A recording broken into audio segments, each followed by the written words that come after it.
Bismillah, walhamdulillah, wassalatu wassalam ala rasulullah. Mes frères et sœurs en islam, nous remercions Allah subhanahu wa ta'ala. Et vous voyez, le cheikh de Oman, c'est cheikh Ibrahim Masbah. Et nous avons une question à demander, cheikh, pour pouvoir nous éclaircir un peu. Et souvent, nous attendons dans la bouche des musulmans la sunna, la sunna. Et si nous revenons en français, la sunna, je peux le définir comme c'est la tradition du prophète. C'est pourquoi je voulais demander à Cheikh, c'est quoi exactement la sunna du prophète ou bien la tradition du prophète sallallahu alayhi wa sallam. Cheikh. أعوذ بالله من الشيطان الرجيم بسم الله الرحمن الرحيم الحمد لله ثم الصلاة والسلام على حبيب المصطفى وعلى آله وأصحابه وسلم تسليما كثيرا. Merci beaucoup pour la question. Et la sunna, wallahi, aujourd'hui, c'est un fléau. Et c'est aberrant aussi de savoir que bon nombre de musulmans pratiquent leur religion sans vraiment comprendre ce que c'est que la sunna.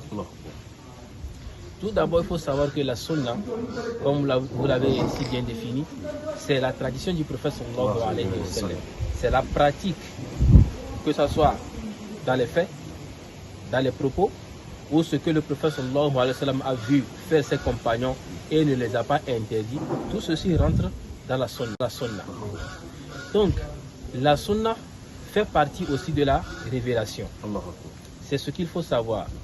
Allah subhanahu wa ta'ala, il dit dans le Saint-Coran, وَنُنَزِّلُ وَأَنزَلْنَا عَلَيْكَ الْكِتَابَ وَأَنزَلْنَا عَلَيْكَ الذِّكْرَ لِتُبَيِّنَ لِلنَّاسِ مَا نُزِّلَ إِلَيْهِمْ.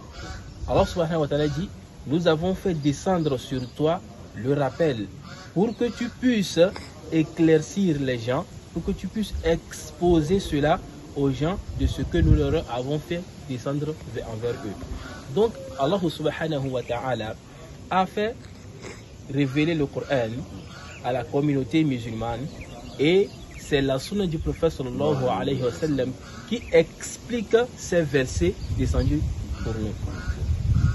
Si nous prenons juste un exemple, le prophète sallallahu alayhi wa sallam, dans ses ablutions, il nous a dit de laver la main 3 fois, de faire la bouche, de mettre de l'eau dans les narines.